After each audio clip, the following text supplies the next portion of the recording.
तो न्यायालय कह रहा है हमने रोक नहीं लगाई, जीएडी कह रहा है हमने रोक नहीं लगाई। इसके बाद भी 9 साल तक रोक लगी रही। पदोन्नति में आरक्षण का भी विरोधी नहीं। ऊपर के जो उच्च पद हैं उनमें 100% आरक्षण, सब अपने भाई हैं। आरक्षित वाला अनारक्षित में नहीं जाएगा, अनारक्षित वाला आरक्षित में नहीं आएगा। तो इन सब कारणों से विरोध बढ़ता है। नमस्कार, आज हम मध्य प्रदेश में पदोन्नति को लेकर बहुत चर्चा चल रही है। मध्य प्रदेश में पदोन्नति का मामला पिछले 9 सालों से उलझा हुआ है। हाई कोर्ट के आए एक आदेश के बाद मध्य प्रदेश सरकार सुप्रीम कोर्ट चली गई थी। हालांकि सुप्रीम कोर्ट ने पदोन्नति के मामले पर कोई रोक नहीं लगाई है, लेकिन बावजूद उसके प्रदेश के कर्मचारी 9 साल तक पदोन्नति को लेकर परेशान होते रहे। अब फिर एक बार मध्य प्रदेश सरकार ने पदोन्नति को लेकर नियम बनाए हैं और इसमें मामला आरक्षण को लेकर उलझा हुआ है। कर्मचारी एक बार फिर से इसी आरक्षण के मामले को लेकर कोर्ट की शरण में चले गए हैं, जिसकी सुनवाई 7 जुलाई को होना है। आज इसी पूरे मुद्दे पर बातचीत करने के लिए हमारे साथ मौजूद है वरिष्ठ कर्मचारी नेता इंजीनियर सुधीर नायक जी। आज हम इनसे बात करते हैं कि इस पूरे मामले पे आपका क्या रुख है। देखिए, इसमें यह है कि मैं जहाँ तक मेरी अपनी व्यक्तिगत बात है कि मैं आरक्षण का बिल्कुल विरोधी नहीं, पदोन्नति में आरक्षण का भी विरोधी नहीं, पर जो पेंच फंसा हुआ है वो यहाँ फंसा हुआ है कि मध्य प्रदेश की आबादी में आरक्षित वर्गों का जो प्रतिशत है वो 36% है। उन्हें अपनी आबादी के अनुपात में आरक्षण मिला हुआ है, नियुक्ति में भी आरक्षण मिला है, पदोन्नति में भी आरक्षण मिला हुआ है। लेकिन नियम ऐसे त्रुटिपूर्ण हैं कि आरक्षित वर्ग के लोग अपने 36% आरक्षित कोटे में तो जाएंगे ही, साथ में भी जो बाकी 64% जो सामान्य वर्ग, पिछड़ा वर्ग और अल्पसंख्यक वर्ग के लिए बचता है उसमें भी आएंगे। तो इस त्रुटिपूर्ण विसंगतिपूर्ण नियम के कारण धीरे धीरे ये स्थिति बनी कि ऊपर के जो उच्च पद हैं उनमें 100% आरक्षण हो गया, माने अनारक्षित वर्ग को ऊपर जाने के अवसर खत्म हो गए। जैसे मंत्रालय में ये स्थिति बन गई थी कि अंडर सेक्रेटरी के 65 पद थे, उस पे 58 पर आरक्षित वर्ग के लोग थे। पीडब्ल्यूडी, पीएचई वगैरह में अगर 7 ईएनसी के पद हैं तो पूरे 7 पे आरक्षित वर्ग के लोग हैं। तो इन्हीं कारणों से लोग व्यथित होकर के और हाई कोर्ट गए थे। तो हाई कोर्ट ने उन पदोन्नति नियमों को निरस्त कर दिया था, वो सब कहानी मालूम है। लेकिन अभी जब जो नए नियम बनाए गए तो कमोबेश इनमें भी वही प्रावधान कर दिया। लोग इस बात से उत्तेजित है। अगर ये स्पष्टता कर दिया जाता है कि भाई आरक्षित वाला अनारक्षित में नहीं जाएगा और अनारक्षित वाला आरक्षित में नहीं आएगा, सब अपने भाई हैं, आरक्षित इसी समाज में अपन को सबको रहना है। आरक्षित वाले अपने 36% में आगे बढ़े, अनारक्षित वाले 64% में आगे बढ़े और मिलजुल के सब काम करें। तो सरकार यदि चाहती तो ये चीज कर सकती थी। दूसरा और मैं ये कहना चाहता हूं कि कुछ कार्यालयों में जहां ये स्थिति बन गई थी कि ऊपर के पदों पर 100% आरक्षित वर्ग के लोग पहुंच गए, तो इन नए पदोन्नति नियमों में ऐसे कार्यालयों के लिए कुछ स्पेशल प्रावधान किए जाने थे ताकि उस स्थिति को सुधारा जा सके। ये प्रावधान कर देते कि भाई जहां पे मान लो निर्धारित कोटे से ज्यादा लोग हो गए हैं आरक्षित वर्ग के, तो वहां फिलहाल आरक्षित वर्ग को कोई पदोन्नति नहीं दी जाएगी, धीरे धीरे उनको उनके निर्धारित कोटे तक लाया जाएगा।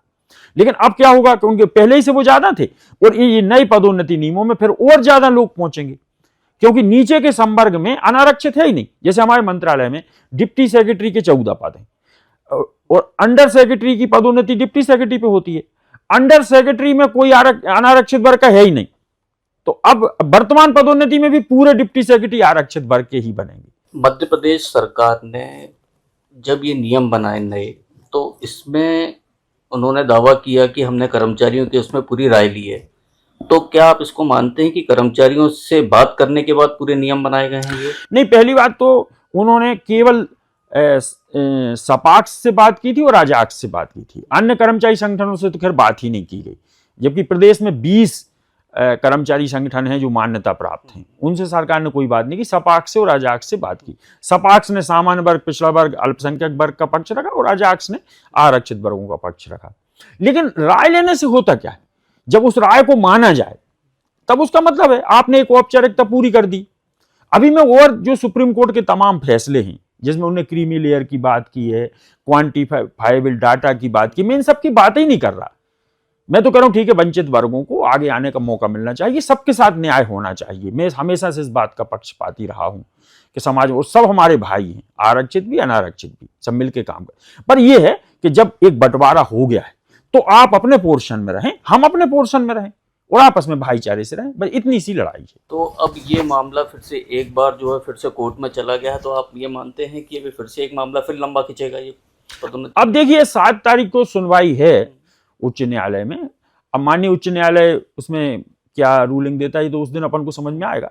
एक और सबसे बड़ी अन्याय की बात है कि जब माननीय उच्च न्यायालय ने ये स्पष्ट कर दिया, कम से कम 12 फैसले हैं माननीय उच्च न्यायालय के, जिसमें माननीय उच्च न्यायालय ने स्पष्ट कर दिया कि भाई हमने पदोन्नति पे रोक नहीं लगाई थी।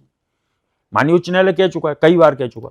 इधर जीएडी ने कह दिया, अभी सूचना के अधिकार के तहत एक जानकारी दी, उसमें जीएडी ने कह दिया कि हमने भी पदोन्नति पे रोक नहीं लगाई थी, और ये केवल 2 ही एजेंसी ऐसी हैं कि जो रोक लगा सकती थी। तो न्यायालय कह रहा है हमने रोक नहीं लगाई, जीएडी कह रहा है हमने रोक नहीं लगाई, इसके बाद भी 9 साल तक रोक लगी रही। तो और अब जब पदोन्नति की जा रही है तो 2025 की स्थिति में की जा रही है, तो जो आदमी 2016 में ही पदोन्नति का पात्र था उसको 9 साल की उसकी सीनियरिटी बेकार हो गई। तो इसमें क्या है, अधिकारी संवर्गों में बड़ी विसंगति बनेगी। 9 साल सीनियर अधिकारी को अपने 9 साल जूनियर अधिकारी के साथ में एक लेवल पे बैठना पड़ेगा। तो अब आप क्या मानते हैं किस तरीके से ये पूरा काम होना चाहिए? आप इसका विरोध भी शुरू हो गया है, तो जी। क्या आंदोलन शुरू होगा आप लोगों का? हाँ हाँ बिल्कुल भाई, देखिए अब और क्या चाह रहा है, तो न्यायालय में तो जा ही चुके हैं लोग। इसके अलावा जो सड़कों पे इसका विरोध है, हमने मंत्रालय में प्रदर्शन अभी किया था और इस प्रदर्शन को हम आगे बढ़ाएंगे। बाहर जिलों से भी हमारे पास में प्रस्ताव आ रहे हैं, ग्वालियर वाले कह रहे हैं, उज्जैन वाले कह रहे हैं कि हम लोग भी करना चाहते, तो होना चाहिए, क्योंकि प्रजातंत्र में और रास्ता क्या है। और हम केवल न्याय चाहते, हम किसी के साथ में कोई अन्याय नहीं करना चाहते, किसी भी वर्ग के हक को हम नहीं मानना चाहते, लेकिन हम ये भी नहीं चाहते कि हमारा हक भी मारा जाए। भाई इतनी सी बात। और अगर सरकार इस बात को समझ लेती कि भाई 2002 में जो त्रुटियां थी उस समय के नियमों में, उनको इसमें सुधार लिया जाना चाहिए था। अच्छा, इससे प्रशासनिक दक्षता पे भी बड़ा दुष्प्रभाव पड़ रहा है। अब इनने प्रावधान कर दिया कि आरक्षित वर्ग का व्यक्ति यदि नहीं मिलेगा उसको वैसे एक अतिरिक्त अंक देने का भी प्रावधान किया है। अतिरिक्त अंक देने के बाद भी अगर मान लो उनका कोटा पूरा नहीं हो पाया तो उतने पद खाली रखे जाएंगे अनंत काल तक। तो इससे जनता को दिक्कत नहीं होगी। भाई जनता पहले है कि आरक्षण पहले, कि जनता चाहे परेशान होती रहे, पर जब तक आरक्षण का कोटा पूरा नहीं होगा वो पद बिल्कुल खाली रखा जाएगा। तो इस तरीके के अनेक प्रावधान। एक और सबसे बड़ा प्रावधान है जिसपे लोगों को बहुत आपत्ति है कि एक व्यक्ति अगर आरक्षित वर्ग से आरक्षित कोटे से भर्ती हुआ है, लेकिन पदोन्नति के समय वो अनारक्षित हो जाएगा, फिर अगली पदोन्नति के समय फिर वो आरक्षित हो जाएगा, फिर उसके आगे की पदोन्नति के लिए फिर अनारक्षित में चला जाएगा। माने वो अपने संपूर्ण सेवा काल में कितनी भी बार आरक्षित से अनारक्षित में छलांग लगा सकता है। भाई एक तय होना चाहिए कि आरक्षित हो तो आरक्षित, अनारक्षित हो रहा है। तो इन सब कारणों से विरोध बन रहा है। अब हम इसको अब बात करेंगे कि अब ये पूरा मामला जो कोर्ट में जा चुका है, अब 7 तारीख को ही इस पर डिसीजन आएगा। कोर्ट क्या फैसला लेता है, आगे मामला बढ़ता है या भी चलता रहेगा। कैमरामैन व्यास के साथ नीरज गौर।